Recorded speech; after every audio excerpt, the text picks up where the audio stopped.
300억 달러 무기 계약을 한국이 단칼에 잘랐습니다. 42조 원을 눈앞에 놓고 거절한 겁니다. 미국 방산업계가 발칵 뒤집혔습니다. 펜타곤 출신 30년 경력의 무기 중개인은 경악했고, 보복에 나선 미국 최대 방산기업은 주가 8조 원이 증발했습니다. 하지만 진짜 충격은 그 다음이었습니다. 거절한 한국에 전 세계 15개국이 앞다투어 돈을 들고 몰려들기 시작한 겁니다. 펜타곤 전문가가 직접 목격한 K방산의 충격적인 반전, 그 전말을 지금 공개합니다. 시작하기 전 구독과 좋아요, 그리고 대한민국 파이팅 댓글로 한국을 응원해주세요. 서울 용산 국방부 청사 앞이 발칵 뒤집혔습니다. 300억 달러, 한화로 42조 원에 달하는 사상 최대 규모의 무기 수출 계약서가 72시간 만에 전면 폐기되었습니다. 그것도 상대국이 먼저 손을 내밀었는데 대한민국이 단칼에 거절한 겁니다. 이 소식이 전해지자 글로벌 방산업계 전체가 패닉에 빠졌습니다. 바로 그 순간 워싱턴에서 한 통의 전화가 걸려왔습니다. 저는 마이클 브래들리, 미국 국방부 펜타곤에서 30년간 전 세계 무기 거래를 중개해 온 사람입니다. 방위획득국 부국장까지 올라간 뒤 퇴직해서 지금은 글로벌 방산 컨설팅 회사 스트레텍 글로벌을 운영하고 있죠. 50개국 이상의 군사 당국과 거래했고 제 손을 거친 무기 계약 총액만 1천억 달러를 넘깁니다. 이 바닥에서 저를 모르면 간첩이라는 농담이 있을 정도예요. 저에게는 30년간 변하지 않은 철칙이 하나 있었습니다. 무기는 비즈니스입니다. 감정이 끼어들면 망합니다. 아버지가 가르쳐준 것이기도 했죠. 아버지 로버트 브래들리는 냉전 시대 록히드에서 미사일 방어 체계를 설계한 엔지니어였습니다. 아버지는 늘 이렇게 말했어요. 무기는 자유세계를 지키는 방패다. 어린 시절 저는 그 말을 가슴에 새겼습니다. 하지만 펜타곤에서 30년을 보내면서 저는 아버지의 말을 제 방식대로 해석하게 됐죠. 무기는 돈이 된다. 방패든 칼이든 비싸게 팔면 그만이다. 그렇게 30년을 살았습니다. 단 한 번도 후회한 적 없었어요. 적어도 대한민국에 발을 딛기 전까지는요. 사건의 시작은 2달 전이었습니다. 제 사무실로 한 통의 전화가 걸려왔죠. 상대는 하심 알카디르 장군, 중동 아라르비아의 군사참모 총장이었습니다. 아라르비아를 모르시는 분도 계실 겁니다. 중동 페르시아만 연안의 자원부국이에요. 원유 매장량 세계 8위, 군사비 지출 세계 12위. 돈은 넘쳐나는데 자체 방산 기술은 없는 나라죠. 하심 장군은 단도직입적이었습니다. 브래들리, 큰 건이 있어. 300억 달러 규모야. 한국 무기를 사고 싶은데 중간에서 좀 맡아줘. 300억 달러. 제 30년 경력 통틀어 최대 규모의 딜이었습니다. 커미션만 3억 달러를 넘길 수 있는 금액이었죠. 심장이 쿵쿵 뛰었습니다. 장군님, 한국이라고요? 왜 미국 무기가 아니라 한국입니까? 미국 건 비싸고 정치적 조건이 너무 많아. 의회 승인의 인권 심사에 뭐가 그리 복잡해. 한국은 깔끔하지 않나. 가격도 미국의 절반이고 성능은 검증됐고. 하심의 쇼핑 리스트를 받아본 순간 입이 떡 벌어졌습니다. 전술 지대지 미사일 800발, K방공 체계 20개 포대, K2 계열 전차 300대, 장갑차 500대, 그리고 각종 탄약과 정비 장비까지. 이건 한국과의 군사력을 통째로 리셋하는 규모였어요. 솔직히 말하겠습니다. 저는 한국을 무기 자판기 정도로 생각했습니다. 가격은 미국의 60%, 성능은 80%. 나쁘지 않은 거래죠. 중동이나 동남아 국가들이 미국 무기를 살 형편이 안 될 때 찾는 차선책, 그 이상도 이하도 아니었습니다. 미국 방산업계에서 한국을 바라보는 시선은 대부분 그랬어요. 우리가 부품 줘야 무기 만드는 하청업체, 우리 허락 없이는 수출도 못하는 나라. 그래서 이번 딜도 간단하다고 봤습니다. 서울에 가서 계약서에 사인받고 커미션 챙기고 돌아오면 되는 거였죠. 기껏해야 2주면 끝날 일이라고 생각했습니다. 하심 장군이 마지막에 덧붙인 말이 기억납니다. 브래들리, 돈은 충분해. 가서 사인만 받아와. 간단한 일이야. 한국 놈들이 이 규모의 돈을 거절할 리가 없잖아. 저도 그렇게 생각했습니다. 42조 원을 눈앞에 놓고 거절할 나라가 세상에 어디 있겠습니까? 인천국제공항에 내린 건 어느 늦가을 저녁이었습니다. 공항을 빠져나오는 순간 코끝을 스치는 차가운 공기에 놀랐어요. 워싱턴과는 완전히 다른 공기였습니다. 깨끗하고 날카롭고 어딘가 긴장감이 감도는 느낌이었죠. 공항에서 용산까지 이동하는 차 안에서 창밖을 봤습니다. 고속도로변에 늘어선 아파트 단지들, 빼곡한 네온사인, 한강을 건너면서 본 야경은 솔직히 꽤 인상적이었어요. 하지만 그때의 저는 풍경에 감상적이 될 여유가 없었습니다. 머릿속에는 오직 300억 달러와 커미션 3억 달러뿐이었으니까요. 다음 날 오전 9시 서울 용산 방위사업청 회의실에 들어섰습니다. 긴 테이블 끝에 한국 측 인사들이 앉아 있었죠. 그중 한 사람이 자리에서 일어나 손을 내밀었습니다. 강서진입니다. 방위사업청 차장을 맡고 있습니다. 브래들리 씨, 환영합니다. 50대 초반의 여성이었습니다. 단정한 정장 차림에 눈빛이 예리했어요.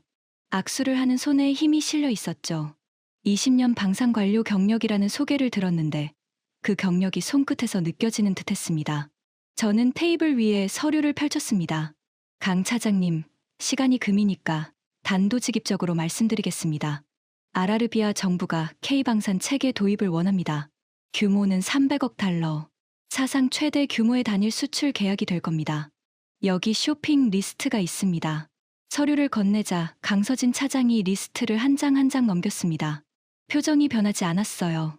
300억 달러라는 숫자를 보고도 눈 하나 깜짝하지 않더군요. 그게 조금 거슬렸습니다. 인상적인 규모네요. 저는 속으로 비웃었습니다. 인상적인 정도가 아니라 한국 방산 역사상 전무후무한 규모라고요. 대금 지불 조건도 파격적입니다. 계약금 30% 선지급, 나머지 18개월 분할. 아라르비아 왕실이 보증을 섭니다. 감사합니다, 브래들리 씨. 하지만 먼저 확인할 것이 있습니다. 뭘 확인하신다는 겁니까?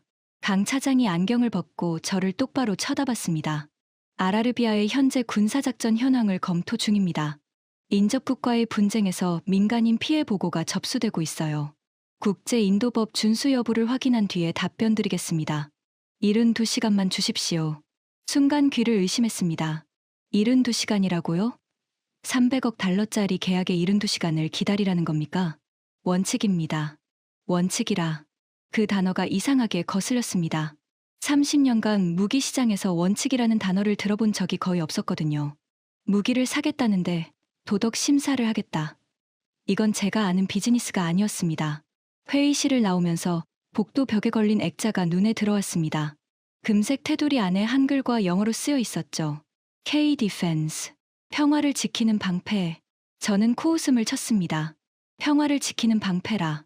예쁜 말이긴 한데 이 바닥에서 그런 말은 브로슈어에나 쓰는 거였거든요. 호텔로 돌아오자마자 하심 장군에게 전화했습니다. 장군님, 한국 측이 72시간 검토 시간을 달라고 합니다. 인권 심사를 한다는군요. 전화기 너머로 하심의 목소리가 차갑게 깔렸습니다. 인권 심사. 무기 파는 놈들이 인권 타령이야. 전쟁터에서 인권이 밥 먹여주나? 브래들리, 빨리 처리해. 이번 달 안에 사인 받아야 해. 내 작전 계획이 밀리잖아. 그의 목소리에서 초조함이 묻어났습니다. 아라르비아는 인접국과의 분쟁이 격화되면서 무기 소모가 심각한 상태였거든요. 특히 방공망에 구멍이 뚫리기 시작하면서 하심 장군의 입장이 난처해지고 있었죠. 장군님, 제가 압박을 좀 넣어보겠습니다. 72시간이면 충분합니다. 전화를 끊고 나서 오래된 연락처를 열었습니다. 빅터 로스. 미국 최대 방산기업 노스웰 디펜스의 수석 부사장이자 제 펜타곤 시절 직속 상관이었던 사람이죠. 빅터에게 전화를 건 건 보험이었습니다.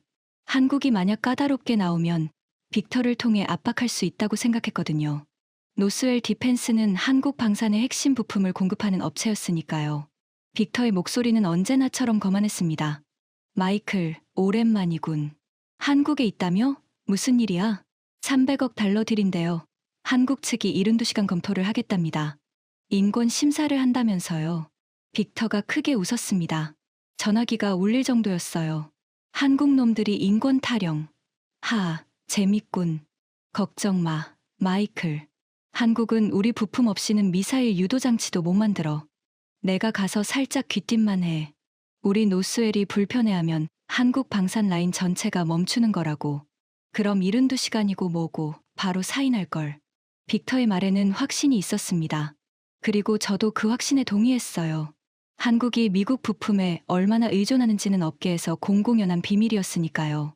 항법장치, 적외선 센서, 엔진 제어 소프트웨어. 이런 핵심 부품들은 전부 미국산이었습니다. 미국이 손을 놓으면 한국 방사는 순식간에 마비되는 구조였죠. 알았어, 빅터. 일단 72시간 지켜보고 안 되면 내 카드를 쓸게. 천천히 해. 한국 놈들이 배짱 부리면 내가 직접 서울로 갈 수도 있어. 오랜만에 한국 고기도 먹고 싶고 전화를 끊고 침대에 누웠습니다. 창밖으로 서울의 야경이 보였어요. 반짝이는 불빛들. 한강 위로 지나가는 유람선의 조명. 아름다운 도시였습니다. 하지만 제 눈에는 그저 300억 달러가 잠들어 있는 거대한 금고로만 보였죠. 72시간. 고작 사흘이었습니다. 그 사흘 동안 제가 믿어왔던 모든 것이 송두리째 뒤집힐 거라는 걸 그때의 저는 상상조차 하지 못했습니다. 첫째 날이 지나고 둘째 날이 됐습니다. 아무런 연락이 없었어요. 저는 초조해지기 시작했습니다. 하심 장군의 전화가 하루에 5번씩 걸려왔거든요. 브래들리, 진전이 있어? 없어? 장군님, 아직 검토 중이랍니다. 내일이면 답이 나올 겁니다. 내일? 내일이면 우리 방공망에 또 구멍이 뚫린다고. 빨리 해. 전화를 끊고 나서 강서진 차장에게 문자를 보냈습니다. 강 차장님, 아라르비아 측이 매우 급박한 상황입니다. 조기 답변이 가능하신지요? 답장은 짧았습니다. 검토 중입니다. 내일 오전 10시에 결과를 알려드리겠습니다. 셋째 날 아침, 저는 호텔에서 정장을 차려입고 거울 앞에 섰습니다. 넥타이를 매면서 속으로 생각했죠. 오늘 사인받으면 저녁 비행기로 돌아가자. 워싱턴에서 축하 파티를 열어야지. 오전 10시 정각, 방위사업청 회의실 문을 열고 들어갔습니다. 강서진 차장이 테이블 중앙에 앉아 있었습니다. 그 옆에 국방부 관계자 2명이 더 배석해 있었어요. 분위기가 이상했습니다. 회의실 안에 감도는 공기가 무거웠어요. 에어컨이 켜져 있는데도 등줄기에 식은땀이 흘렀습니다. 앉으십시오, 브래들리 씨. 강서진 차장이 파일 하나를 테이블 위에 올려놓았습니다. 표지에 대한민국 정부 공식 문서라는 직인이 찍혀 있었죠. 72시간 검토가 완료되었습니다. 좋습니다. 결과를 말씀해 주시죠. 저는 볼펜을 꺼내 들었습니다. 사인할 준비를 하고 있었거든요. 강서진 차장이 파일을 열었습니다. 그리고 첫 문장을 읽기 시작했죠. 대한민국 정부는 아라르비아에 대한 모든 방위산업 수출을 전면 거부합니다. 시간이 멈춘 것 같았습니다. 손에 쥐고 있던 볼펜이 바닥에 떨어졌어요. 탁 하는 소리가 조용한 회의실에 울렸습니다. 사유는 다음과 같습니다. 국제인도법 위반 우려. 아라르비아 군사작전에서 민간인 피해가 지속적으로 보고되고 있으며 대한민국은 민간인 생명을 위협하는데 사용될 가능성이 있는 무기를 수출할 수 없습니다. 잠깐만요. 강 차장님. 목소리가 떨렸습니다. 손바닥에 땀이 차올랐어요. 300억 달러입니다. 42조 원이에요. 한국 방산 역사상 최대 규모의 계약이라고요. 이걸 거절한다고요? 강서진 차장이 파일을 덮으며 저를 똑바로 바라봤습니다. 그 눈빛이 아직도 잊히지 않습니다. 단호했지만 어딘가 슬픔이 서려 있었어요. 브래들리 씨, 42조 원은 큰 돈입니다. 하지만 그 돈으로 만든 무기가 아이들에게 떨어지면 그건 42조 원이 아니라 42조 개의 죄가 됩니다. 머릿속이 하얘졌습니다. 30년간 무기를 팔면서 이런 말을 들어본 적이 없었거든요. 무기 시장에서 아이들 이야기를 꺼내는 사람은 없습니다. 이건 비즈니스입니다. 감정이 끼어들면 망한다고요. 하지만 강서진 차장의 눈빛을 마주한 순간 반박이 나오지 않았습니다. 그녀의 눈이 너무 진지했거든요. 연기가 아니었습니다. 진심이었어요. 회의실을 나오면서 다리가 후들거렸습니다. 복도에서 벽에 기대야 했어요. 300억 달러가 날아갔습니다. 제 커미션 3억 달러도 함께요. 호텔로 돌아오는 택시 안에서 전화기가 미친 듯이 울렸습니다. 하심 장군이었죠. 브래들리, 뭐 하는 거야? 거절이라니 당장 뒤집어. 장군님, 한국 정부의 최종 결정입니다. 번복이 어렵습니다. 하심의 목소리가 금속성으로 변했습니다. 돈이 부족해. 350억으로 올려줄게. 아니, 400억도 좋아. 원하는 대로 맞춰줄 테니까 다시 가서 이야기해. 장군님, 한국이 돈 문제가 아니라고 합니다. 3초간의 침묵이 흘렀습니다. 그리고 하심이 으르렁거리듯 내뱉었어요. 돈 문제가 아니라고? 그럼 뭐가 문제야? 인권. 전쟁터에서 인권 타령이 말이 되냐고. 내 병사들이 죽어가고 있는데 인권 타령이나 하고 앉았어? 저는 아무 말도 할 수 없었습니다. 그때 다른 전화가 걸려왔습니다. 빅터 로스였죠. 마이클, 뉴스 봤어. 한국이 진짜로 거절했다며? 네, 빅터. 전면 거부입니다. 빅터가 낮게 웃었습니다. 그 웃음소리가 전화기를 통해 들려올 때 등골이 서늘해졌어요. 좋은 의미의 웃음이 아니었거든요. 걱정 마, 마이클. 내가 직접 처리해 줄게. 서울행 비행기 예약할 테니까 하루만 기다려. 빅터, 무슨 뜻이야? 한국 놈들이 우리 부품 없이 무기를 만들 수 있을 것 같아? 내가 전화 한 통이면 한국 방산 라인 전체가 멈춰. 항법장치, 센서, 엔진 제어기. 전부 우리 거야. 그때 무릎 꿇고 기어올걸. 42조 원 앞에서 도덕 타령이 얼마나 오래가나 두고 보자고. 전화가 끊겼습니다. 저는 호텔 침대에 앉아 한참을 멍하니 있었습니다. 창밖으로 서울의 밤이 깊어지고 있었어요. 수백만 개의 불빛이 반짝이고 있었지만 제 앞은 완전한 어둠이었습니다. 300억 달러가 날아갔습니다. 하심 장군은 경로에 있었고 빅터 로스는 이를 갈고 있었습니다. 그리고 대한민국은 42조 원을 눈앞에 놓고도 고개 하나 까딱하지 않았습니다. 그때까지만 해도 저는 이것이 한국의 비즈니스 자살이라고 확신했습니다. 빅터가 부품 공급을 끊으면 한국은 반드시 무릎을 꿇을 것이라고요. 하지만 그로부터 48시간 뒤 전 세계 방산업계의 판도를 송두리째 뒤흔드는 일이 벌어졌습니다. 그리고 그 48시간 동안 무릎을 꿇은 것은 한국이 아니었습니다. 빅터 로스가 서울에 도착한 것은 한국 정부의 거부 발표가 나온 다음 날 오전이었습니다. 인천공항 VIP 통로를 빠져나온 그는 검은 양복에 은색 넥타이핀을 꽂고 있었죠. 60대 초반의 체구에서 풍기는 위압감은 여전했습니다. 펜타곤 시절부터 빅터를 알아온 저로서도 그가 이 표정으로 나타나면 좋은 일이 아니라는 걸 경험으로 알고 있었어요. 마이클, 한국 놈들 표정이 어때? 아직도 도덕 타령하고 있어? 호텔 로비에서 만난 빅터의 첫 마디였습니다. 그의 입꼬리가 비뚤어져 올라가 있었어요. 누군가를 짓밟기 직전에 짓는 특유의 미소였죠. 빅터, 한국 정부는 번복할 생각이 없어 보여. 강서진이라는 차장이 담당인데 눈빛이 장난이 아니더라고. 강서진, 관료 따위가 뭘 안다고. 내가 직접 보여줄게. 비즈니스가 뭔지. 빅터는 노트북을 열었습니다. 화면에 노스웰 디펜스의 글로벌 공급망 지도가 떴어요. 한국으로 향하는 붉은 선이 12갈래나 됐죠. 봐, 마이클. 이 선 하나하나가 한국 방산의 생명줄이야. 항법장치, 적외선 센서, 관성항법장치, 엔진 제어 소프트웨어, 레이더 모듈. 전부 우리 거야. 내가 여기서 스위치 하나만 내리면 한국 전체 방산 라인이 멈춰. 빅터의 손가락이 화면 위를 톡톡 두드렸습니다. 그리고 여기가 핵심이야. 한국이 자랑하는 천궁방공체계. 이것의 탐지 레이더 핵심 모듈은 우리 노스웰이 독점 공급하고 있어.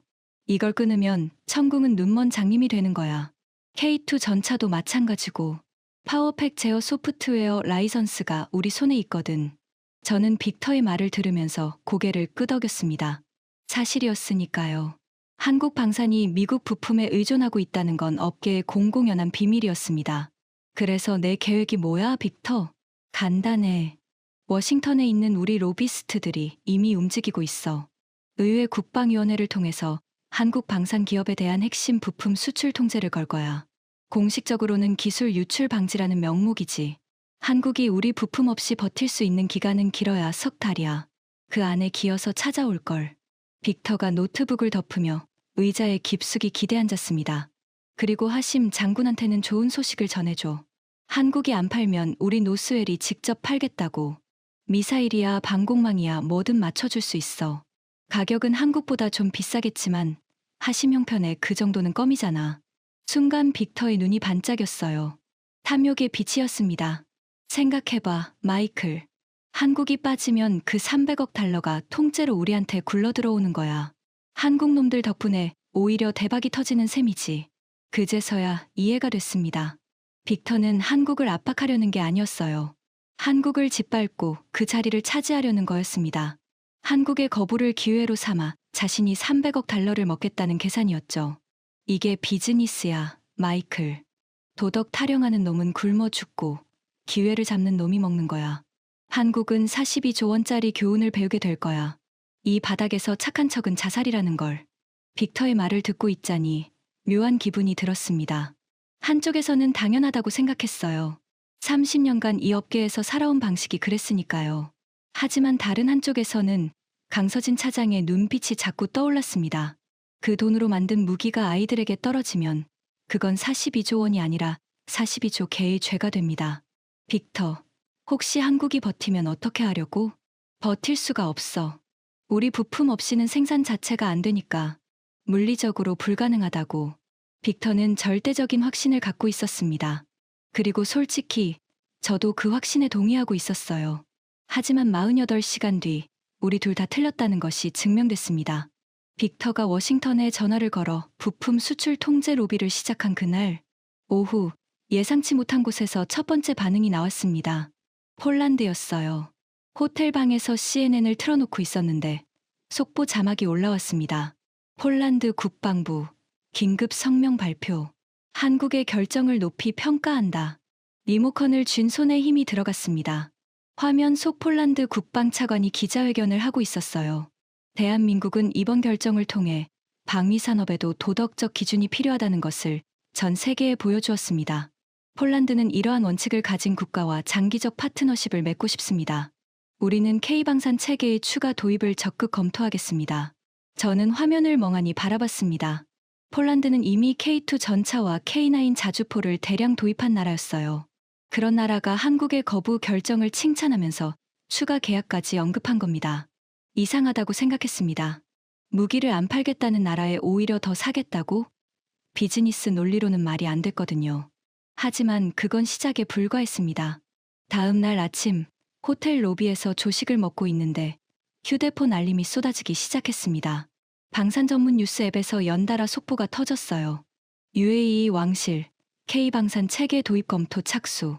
왕실 성명에서 정치적 조건 없는 깨끗한 무기 파트너를 원한다고 밝혀 인도네시아 국방부, 한국과 차세대 잠수함 공동개발협의 가속화, 도덕적 기준을 갖춘 파트너와 일하고 싶다는 성명, 노르웨이 국방연구소, K방산 체계 성능 재평가 착수. 이전까지 유럽산만 고려했으나 한국의 원칙 있는 수출 정책에 주목. 커피잔을 내려놓았습니다. 손이 미세하게 떨리고 있었어요. 이건 대체 무슨 상황이지? 300억 달러를 거절한 나라에 전 세계에서 돈이 몰려들고 있었습니다. 거절했는데 오히려 인기가 올라간 겁니다. 30년간 무기 시장에 있었지만 이런 현상은 처음 봤어요. 빅터에게 전화했습니다. 빅터, 뉴스 보고 있어. 폴란드, UAE, 인도네시아가 전부 한국한테 러브콜을 보내고 있어. 빅터의 목소리가 날카로워졌습니다. 일시적인 여론 플레이야. 한두 달 지나면 다 잊혀져. 중요한 건 부품이야. 우리가 부품을 끊으면 한국은 납품 자체를 못해. 아무리 주문이 밀려도 물건을 못 만드는데 무슨 소용이야. 빅터의 논리는 타당했습니다. 적어도 그 순간까지는요. 그로부터 이틀 뒤 빅터의 로비가 결실을 맺었습니다. 워싱턴 의회 국방위원회에서 한국 방산 기업에 대한 핵심 부품 수출 심사 강화 조치가 발동된 겁니다. 사실상의 수출 통제였어요. 뉴스를 보는 순간 빅터에게서 전화가 왔습니다. 됐어, 마이클. 스위치를 내렸어. 이제부터 한국 방산 라인에 우리 부품은 단 하나도 안 들어가. 석 달만 기다려봐. 한국이 울면서 찾아올 테니까. 빅터의 목소리에 승리의 확신이 넘쳤습니다. 그리고 하심 장군한테 전해. 우리 노스웰이 직접 공급하겠다고. 한국보다 20% 비싸지만 납기는 빠를 거야. 아라르비아 거는 내가 먹을 거야. 전화를 끊고 창밖을 봤습니다. 서울의 하늘이 맑았어요. 한국 사람들은 이 소식을 듣고 어떤 반응을 보일까 궁금했습니다. 패닉에 빠질까? 아니면 부랴부랴 타협을 하러 올까? 한국 정부의 반응은 그날 오후에 나왔습니다. 방위사업청 대변인의 브리핑이었어요. 저는 호텔 방 TV 앞에 앉아 생중계를 지켜봤습니다. 대변인이 단상에 올라섰습니다. 표정이 담담했어요. 패닉 같은 건 전혀 보이지 않았습니다. 미국 측의 부품 수출 심사 강화 조치에 대해 말씀드리겠습니다. 대변인이 서류를 펼쳤습니다. 대한민국 방위산업은 이미 핵심 부품의 국산화를 추진해왔으며 현재 항법장치 및 저그외선 센서의 독자 개발이 최종 단계에 있습니다. 미국 측 조치로 인한 생산 차질은 6개월 이내에 완전히 해소될 것으로 예상합니다. 대변인이 고개를 들어 카메라를 정면으로 바라봤습니다. 덧붙여 말씀드립니다. 대한민국은 외부의 압력으로 인해 원칙을 바꾸지 않습니다. TV를 끄지 못했습니다. 그 마지막 문장이 머릿속에서 맴돌았거든요. 외부의 압력으로 인해 원칙을 바꾸지 않는다. 30년간 이 업계에서 무수히 많은 나라들이 미국의 압박에 무릎을 꿇는 걸 봐왔습니다. 하지만 한국은 눈 하나 깜짝하지 않았어요. 빅터에게 전화했습니다. 빅터, 한국이 6개월이면 국산화 완료한다고 하는데. 빅터가 코웃음을 쳤습니다. 허세야, 항법장치를 6개월에 국산화한다고? 미국이 20년 걸린 걸. 블러핑이야, 마이클. 겁주려고 하는 거라고. 그때까지는 빅터의 말이 맞다고 생각했습니다. 하지만 마음 한구석에 불안이 자리 잡기 시작했어요. 한국 정부의 그 담담한 표정이 자꾸 신경 쓰였거든요. 허세를 부리는 사람의 얼굴은 보통 굳어 있거나 과장되게 자신감을 내보이죠. 하지만 한국 대변인의 얼굴에는 그런 게 없었습니다. 그냥 사실을 말하는 사람의 표정이었어요. 그 무렵 뜻밖의 인물이 서울에 나타났습니다.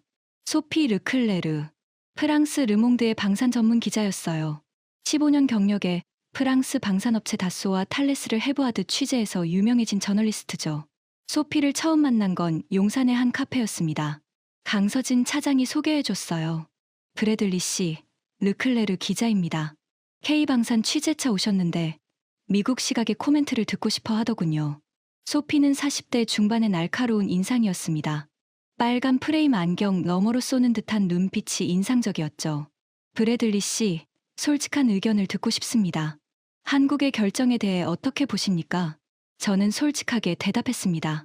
비즈니스 자살이라고 봅니다. 300억 달러를 날린 거잖아요. 게다가 미국의 부품 통제까지 받게 됐고요. 감동적인 결정일 수는 있지만 방산업계에서 감동은 밥 안 먹여줍니다. 소피가 고개를 갸웃했습니다. 재미있네요. 저도 처음에는 같은 생각이었거든요. 한국의 비즈니스 자살이라는 제목으로 기사를 쓰려고 왔어요. 처음에는요? 네, 처음에는요. 하지만 어제부터 취재를 시작했는데 제가 틀렸을 수도 있겠다는 생각이 들기 시작했습개했습니다. 소피가 태블릿을 꺼내 화면을 보여줬습니다. 취재 메모였어요. 한국이 거부를 발표한 뒤 72시간 동안 15개국에서 K방산 도입 문의가 들어왔습니다. 폴란드 추가 물량 25조 원, UAE 신규 도입 18조 원, 인도네시아 잠수함 협력 12조 원, 노르웨이 성능평가 착수, 루마니아 장갑차 도입 검토, 호주 차세대 방공망 협의 요청. 합산하면 거부한 300억 달러의 2배가 넘는 금액이에요. 손에 들고 있던 커피잔이 멈췄습니다. 그건 아직 확정된 계약이 아니잖아요. 문의일 뿐이지. 맞아요. 하지만 문의가 이렇게 동시다발적으로 쏟아진 건 이례적입니다. 제가 15년간 방산을 취재했지만 무기를 안 팔겠다고 선언한 나라에 주문이 밀려드는 건 처음 봐요. 소피가 안경을 밀어 올리며 말했습니다.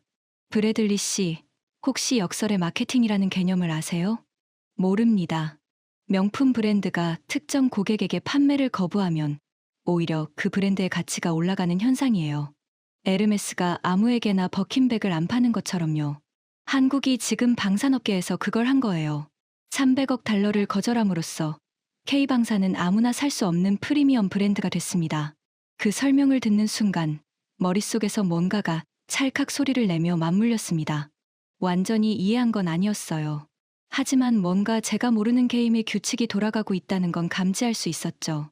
그날 저녁 더 충격적인 뉴스가 터졌습니다. 일본이었습니다.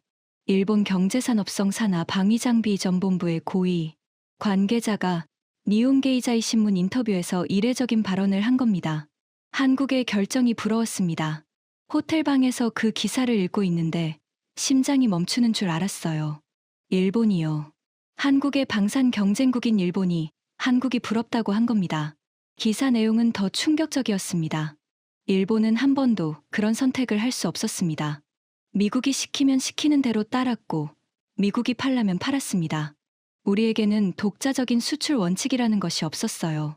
한국은 42조 원을 포기하면서도 원칙을 지켰습니다. 솔직히 말하면 일본 방위산업계 내부에서도 한국처럼 할 수 있었다면 좋았을 거라는 이야기가 나오고 있습니다. 기사를 3번 읽었습니다. 숨이 막혔어요. 일본이 한국 편을 드는 건 이 바닥에서 기적에 가까운 일이었거든요. 소피 르클레르가 그 기사를 읽고 저에게 메시지를 보냈습니다. 브래들리 씨, 비즈니스 자살이라고 하셨죠? 일본까지 한국을 부러워하는 자살은 제가 처음 봅니다. 저는 답장을 하지 못했습니다. 할 말이 없었거든요. 빅터에게 전화해서 일본 기사 이야기를 했더니 빅터는 일축했습니다. 일본 놈들이 뭘 안다고. 그건 외교적 립 서비스야. 실제로는 한국이 빠진 시장을 일본이 먹으려고 견제하는 거라고. 이 바닥에서 착한 척하는 놈은 전부 속셈이 있는 거야. 빅터의 해석이 그럴듯하게 들렸습니다. 하지만 예전 같으면 100% 동의했을 그 말이 이번에는 70%밖에 와닿지 않았어요. 30%의 의문이 가시지 않았습니다. 그때 강서진 차장에게서 연락이 왔습니다. 브래들리 씨, 내일 시간 되시면 창원에 가보시겠습니까? K방산 생산 현장을 직접 보여드리고 싶습니다. 왜요? 백문이 불여일견이니까요. 솔직히 호기심이 동했습니다. 한국이 대체 무슨 배짱으로 300억 달러를 거절하고 미국의 부품 통제까지 버티겠다고 하는 건지 그 근거를 직접 확인하고 싶었어요. 다음 날 새벽 5시에 KTX를 탔습니다. 서울역에서 창원까지 2시간 반. 차창 밖으로 한국의 농촌 풍경이 스쳐 지나갔습니다. 논밭 사이로 공장 굴뚝들이 보이고 고속도로 위를 대형 트레일러들이 끊임없이 달리고 있었죠. 이 작은 나라에 에너지가 넘친다는 느낌이 들었습니다. 창원역에 내리자 강서진 차장이 기다리고 있었습니다. 검은색 관용차를 타고 20분 정도 달려서 도착한 곳은 제 상상을 완전히 뒤엎는 공간이었어요. 창원 방산단지. 축구장 수십 개를 합쳐놓은 것보다 더 넓은 부지에 거대한 공장 건물들이 줄지어 서 있었습니다. 정문을 통과하는 순간 귓속으로 기계 소리가 밀려들었어요. 낮은 주파수의 울림이 발바닥을 통해 온몸으로 전해졌죠. 여기가 K방산의 심장부입니다. 한화에어로스페이스, 현대로템, LI진엑스원. 한국 3대 방산 기업의 핵심 생산 시설이 이 단지 안에 전부 모여 있어요. 강서진 차장이 설명하는 동안 저는 입을 다물 수가 없었습니다. 첫 번째로 들어간 곳은 천궁방공체계 조립 라인이었어요. 거대한 홀 안에 미사일 동체가 일렬로 놓여 있었습니다. 하얀 조명 아래서 로봇팔들이 밀리미터 단위의 정밀 작업을 하고 있었죠. 방진복을 입은 엔지니어들이 모니터를 응시하며 데이터를 확인하고 있었습니다. 이게 천궁2 조립 라인입니까? 네. 여기서 연간 포대 단위로 생산됩니다. 미국 패트리어트와 동급의 요격 성능인데 가격은 3분의 1 수준이에요. 동시 다수 표적 교전이 가능하고 이동식 발사대라서 배치 유연성도 뛰어납니다. 숫자를 듣는 순간 직업적 본능이 발동했습니다. 패트리어트의 3분의 1 가격의 동급 성능. 그건 미국 방산업계 입장에서 악몽이었어요. 하지만 더 놀라운 건 그 다음이었습니다. 강서진 차장이 저를 별도의 건물로 안내했어요.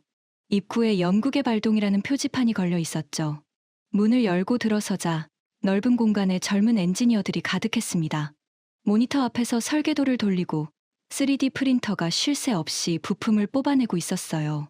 공기 중에 금속 분진 냄새와 커피 향이 뒤섞여 있었습니다. 여기가 국산화 연구동입니다. 한 젊은 엔지니어가 다가왔습니다. 30대 초반으로 보였는데 눈 밑에 짙은 다크서클이 있었어요. 밤을 새운 티가 역력했죠. 안녕하세요. 항법장치 국산화 팀장을 맡고 있습니다. 미국이 부품 통제를 하기 전부터 국산화를 진행하고 있었습니까? 네. 3년 전부터 시작했습니다. 정확히는 미국이 언젠가 이 카드를 쓸 거라는 걸 알고 있었거든요. 그 말을 듣는 순간 등줄기가 서늘해졌습니다. 한국은 이미 알고 있었다. 미국이 부품을 무기로 쓸 거라는 걸 미리 예측하고 3년 전부터 대비하고 있었던 겁니다. 현재 진행률이 어떻게 됩니까? 항법장치는 92% 완료 상태입니다. 적외선 센서는 87%. 6개월이면 전부 끝납니다. 솔직히 말하면 미국이 통제를 하든 안 하든 저희는 내년이면 100% 국산화를 달성할 계획이었어요. 빅터가 허세라고 했던 6개월 국산화. 그게 허세가 아니었습니다. 진짜였어요. 하지만 진짜 충격은 그 다음 방문지에서 찾아왔습니다. 강서진 차장이 저를 단지 끝쪽의 작은 건물로 데려갔어요. 간판도 없는 평범한 건물이었는데 보안이 삼엄했습니다. 출입증을 3번이나 확인한 뒤에야 안으로 들어갈 수 있었죠. 여기는 뭐 하는 곳입니까? 안으로 들어서자 좁은 복도 끝에 유리벽으로 된 클린룸이 보였습니다. 그 안에서 방진복을 입은 연구원들이 무언가를 조립하고 있었어요. 강 차장님, 저건 뭡니까? 강서진 차장이 유리벽 너머를 가리키며 말했습니다. 한국이 독자 개발한 차세대 정밀 유도 센서입니다. 미국 노스웰 제품보다 탐지 범위가 1.4배 넓고 오차율은 절반이에요. 아직 공식 발표는 안 했지만 양산 준비가 거의 끝났습니다. 순간 무릎에 힘이 빠지는 느낌이었습니다. 노스웰보다 성능이 좋다고? 미국 방산업계 최고의 센서 기술을 한국이 독자적으로 넘어선 거였어요. 이걸 빅터가 알면 어떻게 될까? 그 생각이 스치자 갑자기 웃음이 나왔습니다. 빅터가 스위치를 내렸다고 자랑하던 그 순간 한국은 이미 빅터의 스위치가 필요 없는 단계에 도달하고 있었던 겁니다. 공장을 나서면서 현장에서 일하고 있던 40대 중반의 기술자와 잠깐 이야기를 나눴습니다. 손에 기름때가 묻어 있고 작업복 주머니에 연필이 꽂혀 있었어요. 여기서 몇 년째 일하고 계십니까? 18년째입니다. 한국 정부가 300억 달러 계약을 거절한 거 아시죠? 어떻게 생각하세요? 그 기술자가 잠시 생각하더니 낮은 목소리로 대답했습니다. 저도 42조 원이 아깝긴 합니다. 우리 월급이 오를 수 있었으니까요. 그가 멈췄습니다. 그리고 고개를 들어 저를 바라봤어요. 하지만요. 우리가 만든 무기로 아이들이 죽는 건 싫습니다. 저도 딸이 둘 있거든요. 밤에 작업하다가 미사일 동체를 보면 이게 누군가의 아버지를 지키는 방패가 될지, 누군가의 딸을 해치는 칼이 될지 생각할 때가 있어요. 정부가 칼이 될 곳에는 안 보내겠다고 했을 때 솔직히 안심이 됐습니다. 코끝이 시큰했습니다. 아무 말도 할 수 없었어요. 30년간 무기를 팔면서 그 무기가 누구를 향하는지 생각해 본 적이 있었나. 그 질문이 처음으로 가슴을 찔렀습니다. 창원에서 서울로 돌아오는 KTX 안에서 저는 창밖을 멍하니 바라봤습니다. 어두워지는 들판 위로 가로등 불빛이 줄지어 켜지고 있었어요. 그 불빛 하나하나가 누군가의 집이고 누군가의 가족이고 누군가의 일상이겠죠. 내가 팔아온 무기들이 어딘가에서 그런 불빛을 꺼뜨리고 있었을 수도 있다는 생각이 처음으로 들었습니다.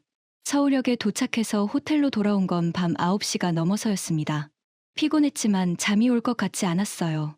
미니바에서 위스키를 꺼내 한 잔 따르고 소파에 앉았습니다. 그때 TV에서 속보가 나왔습니다. 화면을 보는 순간 위스키 잔을 떨어뜨릴 뻔했어요. 노스웰 디펜스 주가 48시간 만에 15% 폭락, 시가총액 8조 원 증발. 빅터의 노스웰이었습니다. 빅터가 한국의 부품 공급을 끊겠다고 선언한 직후 노스웰 주가가 폭락한 겁니다.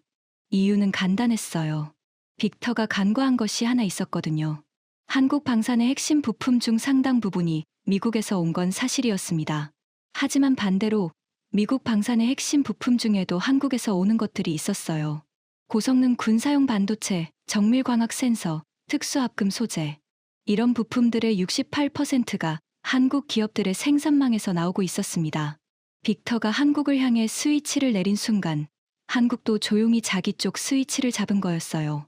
한국 정부가 미국의 수출 통제에 대한 대응으로 핵심 반도체와 특수 소재의 대미 수출을 보류한다고 발표한 겁니다. 그 결과 노스웰 디펜스의 스텔스 전투기 조립 라인이 즉각 멈췄습니다. 한국산 반도체 없이는 레이더 모듈을 완성할 수 없었거든요. TV를 보면서 빅터에게 전화했습니다. 빅터, 뉴스 보고 있어? 노스웰 주가가 빠지고 있어. 빅터의 목소리는 아까와 완전히 달라져 있었습니다. 이건 계산착오야, 마이클. 한국 놈들이 우리 부품에 의존하는 줄 알았는데 거꾸로였어. 우리가 한국 반도체에 의존하고 있었다고. 목소리가 떨리고 있었습니다. 30년 넘게 빅터를 알아왔지만 그의 목소리가 떨리는 건 처음 들었어요. 8조 원이 날아갔어, 마이클. 이사회에서 난리가 났어. 내일 긴급 회의래. 빅터의 보복은 완벽하게 역풍을 맞은 겁니다. 한국의 목을 조르려다가 자기 목을 조른 꼴이 된 거였죠. 그런데 상황은 거기서 끝나지 않았습니다. 미 의회 국방위원회가 노스웰 디펜스에 대한 긴급 청문회 소집을 결정한 겁니다. 한국에 대한 부품 수출 통제가 오히려 미국 방산업계 전체에 피해를 준 점에 대해 해명하라는 거였어요. 빅터가 전화기 너머로 거칠게 숨을 내쉬었습니다. 마이클, 큰일 났어. 청문회에 불려가게 생겼어. 빅터의 목소리에서 오만함이 사라지고 공포가 자리를 잡고 있었습니다. 그날 밤 소피 르클레르에게서 메시지가 왔습니다. 브래들리 씨, 기사 제목을 바꾸기로 했습니다. 한국의 비즈니스 자살이 아니라 한국이 방산의 새 표준을 만들었다로요. 내일 인터뷰 가능하신가요? 저는 한참을 폰 화면을 바라봤습니다. 비즈니스 자살이 새 표준이 됐다. 제가 알던 세계의 규칙이 바뀌고 있었습니다. 그날 밤은 잠을 이룰 수 없었어요. 침대에 누워 천장을 바라봤습니다. 서울의 야경이 커튼 틈으로 새어들어왔죠. 문득 짐 가방이 눈에 들어왔습니다. 출장 올 때 항상 가져오는 낡은 가죽 가방이었어요. 아버지의 유품이었죠. 잠이 안 와서 가방을 뒤적거렸습니다.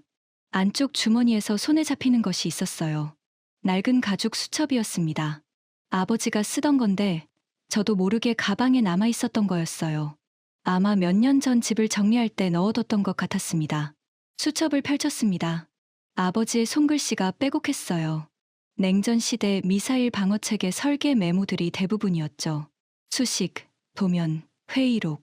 아버지의 30년이 이 수첩 안에 담겨 있었습니다. 마지막 페이지를 넘겼을 때 심장이 멈추는 줄 알았습니다. 마이클에게, 아버지가 저에게 남긴 메모였습니다. 글씨가 흔들리고 있었어요. 아마 돌아가시기 직전에 쓰신 것 같았습니다. 마이클에게, 내가 무기를 만든 건 돈 때문이 아니었다. 내 어머니와 너를 지키고 싶었기 때문이다. 무기가 방패가 되려면 그 무기를 쥔 손이 깨끗해야 한다. 더러운 손에 들린 방패는 칼이 된다.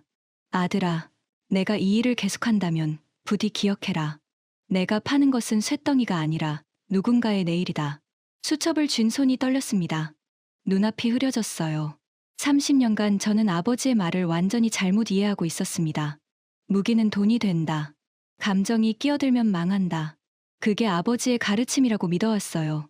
하지만 아버지가 진짜 하고 싶었던 말은 그게 아니었습니다. 무기를 쥔 손이 깨끗해야 한다. 강서진 차장이 했던 말이 떠올랐습니다. 그 돈으로 만든 무기가 아이들에게 떨어지면 그건 42조 원이 아니라 42조 개의 죄가 됩니다. 창원의 기술자가 했던 말도 떠올랐어요. 우리가 만든 무기로 아이들이 죽는 건 싫습니다. 저도 딸이 둘 있거든요. 그리고 아버지의 마지막 글. 내가 파는 것은 쇳덩이가 아니라 누군가의 내일이다. 세 사람의 말이 하나로 겹쳤습니다. 아버지와 강서진과 창원의 기술자가 전혀 다른 시간과 장소에서 똑같은 말을 하고 있었어요. 눈물이 쏟아졌습니다. 호텔 방에 혼자 앉아 아버지의 낡은 수첩을 가슴에 안고 한참을 울었습니다. 30년간 제가 팔아온 것은 쇳덩이가 아니었습니다. 누군가의 내일을 팔아온 거였어요. 그리고 한국은 300억 달러를 포기하면서까지 누군가의 내일을 지키겠다고 결정한 겁니다. 그 밤, 한참을 울고 난 뒤에 강서진 차장에게 전화했습니다. 시간을 보니 새벽 1시가 넘어 있었어요. 실례인 줄 알면서도 전화를 걸 수밖에 없었습니다. 강 차장님, 이 시간에 죄송합니다. 한 가지만 여쭤봐도 되겠습니까? 네, 말씀하세요. 한국은 왜 그 결정을 할 수 있었습니까? 42조 원을 포기하면서까지 왜 원칙을 지키는 겁니까? 전화기 너머로 짧은 침묵이 흘렀습니다. 그리고 강서진 차장의 목소리가 들려왔어요. 조용하지만 단단한 목소리였습니다. 브래들리 씨, 우리도 가난했던 시절이 있었습니다. 전쟁의 폐허에서 맨손으로 일어선 나라예요. 그 과정에서 많은 나라의 도움을 받았죠. 누군가가 우리에게 손을 내밀어줬기에 오늘의 대한민국이 있는 겁니다. 강 차장님의 목소리가 미세하게 떨렸습니다. 그 은혜를 아는 나라가 다른 나라 국민의 고통을 외면하면서 돈을 벌 수는 없었습니다. 42조 원은 큰 돈이에요. 하지만 우리의 양심은 그보다 비쌉니다. 전화를 끊고 나서 창밖을 봤습니다. 서울의 새벽이 밝아오고 있었어요. 한강 위로 첫 빛이 번지고 있었습니다. 아버지가 말했던 방패, 한국이 말하는 방패, 그것은 쇳덩이가 아니라 깨끗한 손으로 누군가의 내일을 지키겠다는 약속이었습니다.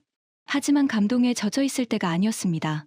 빅터 로스의 몰락은 이제 시작일 뿐이었고 하심 알카디르 장군의 결말은 그보다 훨씬 처참했거든요. 그리고 그 두 사람의 파멸이 한국에 가져다줄 거대한 변화의 물결은 제 상상을 완전히 초월하는 것이었습니다. 빅터 로스의 몰락은 빠르고 처참했습니다. 노스웰 디펜스 주가 폭락 이후 미 의회 국방위원회 청문회가 열린 건 그로부터 일주일 뒤였어요. 워싱턴 러셀 상원 빌딩의 청문회장은 기자들로 가득 찼고 CNN과 폭스뉴스가 생중계를 잡았습니다. 저는 서울 호텔 방에서 그 중계를 지켜봤습니다. 빅터가 증인석에 앉는 모습이 화면에 잡혔어요. 일주일 전 서울 호텔 로비에서 보았던 그 거만한 표정은 온데간데 없었습니다. 넥타이가 삐뚤어져 있었고 얼굴이 헬쑥했어요. 눈 밑에 짙은 그림자가 내려앉아 있었죠. 로스 부사장, 귀하의 지시로 한국에 대한 부품 공급이 중단된 것이 맞습니까? 국방위원장의 질문에 빅터가 마이크를 잡았습니다. 손이 미세하게 떨리고 있었어요. 위원장님, 이것은 기술 유출 방지 차원의 정상적인 조치였습니다. 정상적인 조치요? 그 정상적인 조치 때문에 우리 노스웰의 스텔스 전투기 조립 라인이 멈춰섰습니다. 한국산 군사용 반도체 없이는 레이더 모듈을 완성할 수 없다는 사실을 모르셨습니까? 빅터가 입술을 깨물었습니다. 그 부분은 예상치 못한 부분이었습니다. 예상치 못했다고요? 귀하는 30년 경력의 방산 전문가입니다. 미국 방산이 한국 반도체에 의존하고 있다는 기본적인 사실을 몰랐다는 겁니까? 아니면 알면서도 사적인 이익을 위해 강행한 겁니까? 빅터의 얼굴이 불그락불락했습니다. TV 화면이 청문회장의 방청석을 비췄어요. 노스웰 디펜스 주주들이 앉아 있었는데 분노에 찬 표정이었습니다. 8조 원이 증발했으니 당연했죠. 로스 부사장, 한 가지 더 확인하겠습니다. 귀하가 한국에 대한 부품 통제를 추진한 시점과 아라르비아에 대한 노스웰, 직접 납품을 제한한 시점이 정확히 일치합니다. 한국을 압박해서 시장에서 밀어내고 그 자리를 노스웰이 차지하려 한 것 아닙니까? 빅터의 입이 열렸다 닫혔습니다. 변호사가 옆에서 뭔가를 귀속말했지만 이미 늦었어요. 위원장님, 저는 미국 방산업계의 이익을 위해 행동한 것입니다. 미국 방산업계의 이익이요? 귀하의 행동으로 노스웰 주가가 15% 폭락했고 시가총액 8조 원이 증발했으며 미국 공군 차세대 전투기 납기가 14개월 지연될 위기에 처했습니다. 이게 미국의 이익입니까? 빅터가 고개를 숙였습니다. 카메라가 그의 손을 클로즈업했는데 증인석 모서리를 하얗게 질리도록 쥐고 있었어요. 청문회가 끝난 뒤 노스웰 디펜스 이사회가 긴급 소집됐습니다. 결과는 예상대로였죠. 빅터 로스 수석 부사장, 즉각 해임. 30년 넘게 미국 방산업계를 호령하던 빅터의 경력이 단 한 번의 오만한 판단으로 끝장난 겁니다. 빅터에게서 마지막 전화가 온 건 청문회 다음 날이었습니다. 목소리가 완전히 깨져 있었어요. 전화기를 통해서도 알 수 있을 만큼. 마이클, 한 가지만 묻겠어. 내가 어디서 틀린 거야? 저는 잠시 생각했습니다. 그리고 대답했어요. 빅터, 내가 틀린 건 한국을 하청업체로 본 거야. 한국은 하청업체가 아니야. 오히려 우리가 한국 없이는 못 만드는 게 더 많았어. 빅터가 쓴웃음을 지었습니다. 이 업계에서 도덕 타령하는 놈은 굶어 죽는 거야. 그게 30년간의 진리였는데. 아니요, 빅터. 도덕 없이 장사하는 놈이 굶어 죽는 시대가 온 거야. 내가 증명해줬잖아. 전화가 끊겼습니다. 그 뒤로 빅터에게서 연락은 오지 않았어요. 하심 알카디르 장군의 결말은 빅터보다 더 처참했습니다. 한국에 거절당한 뒤 하심은 빅터를 통해 노스웰 디펜스에서 직접 무기를 조달하려 했습니다. 하지만 빅터의 부품 통제가 역풍을 맞으면서 노스웰 자체 생산 라인이 마비됐고 납기를 맞출 수 없게 된 거예요. 아라르비아 군부는 방공망에 구멍이 뚫린 채로 방치되기 시작했습니다. 하심이 그토록 급하게 한국 무기를 사려 했던 이유가 바로 이것이었어요. 인접국과의 분쟁에서 방공 능력이 급격히 떨어지고 있었거든요. 하심이 마지막으로 저에게 전화한 건 그로부터 한 달 뒤였습니다. 브래들리, 한국이 팔았으면 이런 일 없었어. 저는 대답했습니다. 예전 같았으면 하지 않았을 말이었어요. 아닙니다, 장군님. 한국이 안 팔았기 때문에 더 많은 사람이 살았습니다. 전화기 너머로 3초간 침묵이 흘렀습니다. 그리고 하심이 씹어뱉듯 말했죠. 감상적이군, 브래들리. 내가 그렇게 변한 거야? 네, 변했습니다. 그 전화가 하심과의 마지막 대화였습니다. 2달 뒤 아라르비아 의회가 하심 알카디르의 군사참모 총장 해임을 의결했다는 뉴스가 떴어요. 민간인 피해에 대한 국제적 비난이 임계점을 넘어선 거였죠. 한국의 거부가 도미노의 첫 패였습니다. 한국이 거절하자 다른 나라들도 아라르비아에 대한 무기 수출을 재검토하기 시작했고 하심은 사면초가에 몰린 겁니다. 무기를 구할 수 없게 된 아라르비아는 결국 인접국과의 휴전 협상에 나섰습니다. 전쟁이 멈춘 거예요. 한국이 300억 달러를 거절한 그 결정 하나가 한 지역의 전쟁을 멈추는 데 기여한 겁니다. 그 뉴스를 보면서 아버지의 글이 다시 떠올랐습니다. 무기가 방패가 되려면 그 무기를 쥔 손이 깨끗해야 한다. 한국은 무기를 팔지 않음으로써 방패가 된 거였어요. 역설적이지만 그게 진짜 방패의 의미였습니다. 악인들이 무너지는 동안 한국은 조용히 그리고 압도적으로 올라서고 있었습니다. 한국 정부의 거부 발표 이후 6개월이 지난 시점의 숫자를 보겠습니다. 소피 르클레르가 르몽드 특집 기사에서 정리한 데이터예요. K방산 글로벌 시장 점유율 18%에서 27%로 상승. 6개월 만에 9%포인트가 뛴 겁니다. 신규 계약 총액 180조 원 돌파. 거부한 42조 원의 4배가 넘는 금액이 새로 들어온 거예요. 폴란드와 25조 원 규모의 K2 전차 추가 도입 계약 체결. 루마니아와 12조 원 규모의 K9 자주포 및 장갑차 패키지 계약. UAE와 18조 원 규모의 천궁 방공체계 도입 합의. 인도네시아와 15조 원 규모의 차세대 잠수함 공동개발 MOU. 호주와 22조 원 규모의 차세대 방공망 협력 착수. 소피 르클레르의 기사 제목은 이랬습니다. 한국, 방산의 에르메스가 되다. 안 파는 것이 브랜드가 된 최초의 방산 대국. 그 기사의 마지막 문단을 읽는 순간 소름이 돋았습니다. 한국은 300억 달러를 거부함으로써 방산 시장에 새로운 규칙을 만들었다. 이제 세계는 무기를 살 때 성능과 가격만이 아니라 그 무기를 만든 나라의 도덕적 기준까지 평가한다. 누구에게 팔지 않느냐가 누구에게 파느냐만큼 중요한 시대가 열렸다. 빅터가 허세라고 비웃었던 6개월 국산화도 현실이 됐습니다. 한국은 약속대로 항법장치, 적외선 센서, 레이더 모듈의 100% 국산화를 완료했어요. 미국 부품 의존도가 제로가 된 겁니다. 빅터가 자랑하던 스위치는 이제 아무 의미가 없어졌죠. 오히려 역전이 벌어졌습니다.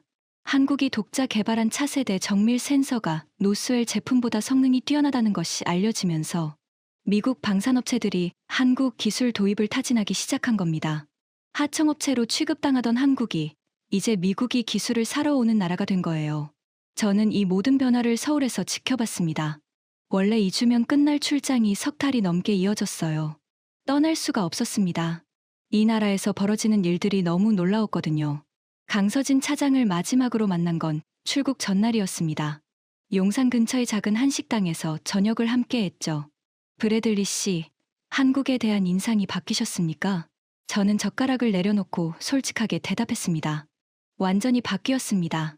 처음 올 때는 한국을 무기 자판기라고 생각했어요. 가격으로 승부하는 2등 방산국. 미국 부품 없이는 아무것도 못하는 나라. 그렇게 보고 있었습니다. 그리고 지금은요? 지금은 이렇게 봅니다. 한국은 전 세계에서 유일하게 돈보다 원칙이 비싸다는 걸 증명한 방산 대국입니다. 그리고 그 원칙이 오히려 더 큰 돈을 벌어다 줬어요. 역설적이지만 한국이 보여준 것은 도덕이 최고의 비즈니스 전략이라는 겁니다. 강서진 차장이 미소를 지었습니다. 처음 만났을 때의 그 예리한 눈빛 대신 따뜻한 빛이 감돌고 있었어요. 브래들리 씨, 하나만 기억해 주세요. K방산은 평화를 지키는 방패입니다. 처음 오셨을 때 복도에서 그 액자 보고 코웃음 치신 거, 저 알아요. 얼굴이 뜨거워졌습니다. 죄송합니다. 그때는 정말 몰랐어요. 괜찮습니다. 이제 아시잖아요. 인천공항으로 향하는 차 안에서 아버지의 수첩을 꺼내 마지막 페이지를 다시 읽었습니다. 내가 파는 것은 쇳덩이가 아니라 누군가의 내일이다. 워싱턴으로 돌아간 뒤 저는 스트레텍 글로벌의 경영 방침을 바꿨습니다. 사무실 벽에 아버지의 수첩 페이지를 액자에 넣어 걸었어요. 그리고 직원들에게 선언했습니다. 오늘부터 우리는 도덕적 기준이 없는 딜은 중개하지 않습니다. 한국이 보여줬어요. 원칙을 지키는 것이 장기적으로 가장 좋은 비즈니스라는 것을. 직원 몇 명이 웃었습니다. 예전에 저처럼 이 바닥에서 도덕 타령은 사치라고 생각하는 사람들이었죠. 하지만 괜찮았습니다. 저도 석 달 전까지는 똑같았으니까요. 지금 이 이야기를 들으시는 시청자 여러분, 30년간 저는 무기를 돈으로만 봤습니다. 누가 사든 어디에 쓰든 가격만 맞으면 팔면 된다고 생각했어요. 그게 이 바닥의 규칙이라고 믿었습니다. 하지만 대한민국이 보여준 것은 완전히 다른 세계였습니다. 한국은 300억 달러를 버렸습니다. 42조 원을 눈앞에 놓고 고개를 저었어요. 미국의 보복 위협에도 눈 하나 깜짝하지 않았습니다. 그리고 6개월 뒤 거절한 금액의 4배가 넘는 180조 원의 새 계약을 들고 돌아왔죠. 빅터 로스는 한국을 짓밟으려다 자기 회사를 날렸습니다. 하심 알카디르는 무기를 구하지 못해 전쟁을 멈춰야 했어요. 그리고 저는 아버지가 30년 전에 남긴 글의 의미를 비로소 이해하게 됐습니다. 무기는 쇳덩이가 아닙니다. 누군가의 내일입니다. 그 내일을 지킬 것인지 빼앗을 것인지 그 선택이 한 나라의 격을 결정합니다. 대한민국은 지키는 쪽을 선택했습니다. 그리고 전 세계가 그 선택에 박수를 보내고 있습니다. K방사는 평화를 지키는 방패입니다. 처음에 저는 그 말을 비웃었어요. 하지만 이제는 압니다. 그건 브로슈어에 쓰는 예쁜 말이 아니었습니다. 한국 사람들이 진심으로 믿고 있는, 그리고 42조 원을 걸고 증명해낸 진짜 철학이었습니다. 시청자 여러분, 긴 이야기에 함께 해주셔서 감사합니다. 여러분이 자랑스러워하시는 대한민국은 워싱턴에서 30년을 보낸 저 같은 사람의 인생까지 바꿔놓을 만큼 대단한 나라입니다. 이것이 바로 K방산의 진짜 힘입니다. 최고의 무기가 아니라 최고의 원칙을 가진 나라. 그게 대한민국입니다. 지금까지 감동 새벽이었습니다. 감사합니다.